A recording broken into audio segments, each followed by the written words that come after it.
வணக்கம் மக்களே, இது ரமிளாவின் சின்னஞ்சிறிய மொட்டை மாடி தோட்டம். இன்னைக்கு நம்ம கார்டனில் பாருங்க, தண்டுக்கீரை வந்து நிறைய இருக்குதுங்க. நான் எது எதில் எடுக்கிறேன் மட்டும் ஃபாலோ மட்டும் பண்ணின்னு வாங்கல. எத்தனை தொட்டில எடுக்கிறேன்னு பாருங்க. அவ்வளோ தண்டுக்கீரை பரவலாக காய் கிடக்குது. இந்த தண்டுக்கீரை விதை வந்து நான் ஒரே ஒரு வாட்டி தான் வச்சேன். கிட்டத்தட்ட 2 வருஷமா என்னுடைய மாடி தோட்டத்தில் இந்த கீரை வாழடி வாழையாக இருந்துக்கினே இருக்குதுங்க. அவ்வளோ கீரை இருக்குதுங்க. தண்டு பார்த்தீங்கன்னா ரெட் கலரில் இருக்கும், கீரை வந்து கிரீன் கலராக இருக்கும்.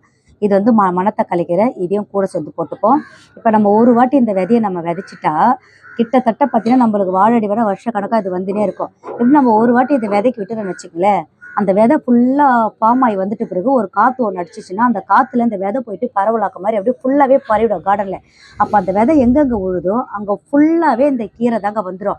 அதனால் நீங்கள் கீரை விதை தாராளமாக விரைச்சி விட்டுடலாம். ஒரு வாட்டி உங்களுக்கு வந்துச்சுன்னா அதில் எல்லாத்தையும் சமைச்சிட்டு ஒரே ஒரு கீரை மட்டும் நீங்கள் விதைக்கு விட்டிங்கன்னா போதுங்க. அந்த விதையிலேருந்து உங்களுக்கு பல மடங்கு கீரை உருவாகினோம். இது வந்து முள்ளிகை தொட்டி.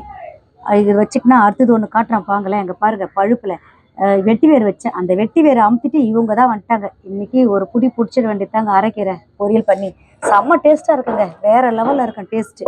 இதை வந்து இந்த வீடியோ வந்து எல்லாருக்கும் ஷேர் பண்ணுங்கள். ஒரு பிகினிங்லாம் ஆரம்பிக்க போகிறவங்களுக்கு கண்டிப்பாக கீரை விதையை ஆரம்பித்தா அவங்களுக்கு சூப்பராக சக்ஸஸ்ஃபுல்லாக வருங்க. ஃபஸ்ட்டு ஆரம்பிக்கிறாங்கன்னா அவங்க கீரையை போட்டால் சூப்பராக வருவாங்க. இந்த வீடியோ எல்லாருக்கும் ஷேர் பண்ணுங்கள். மறக்காமல் சப்ஸ்கிரைப் போட்டு வச்சுங்க. அடுத்தடுத்து நான் என்னென்ன வீடியோ போனால் எல்லாமே உங்களுக்கு வரும் நோட்டிஃபிகேஷனில். தேங்க்ஸ் ஃபார் வாட்சிங். வணக்கம் மக்களே.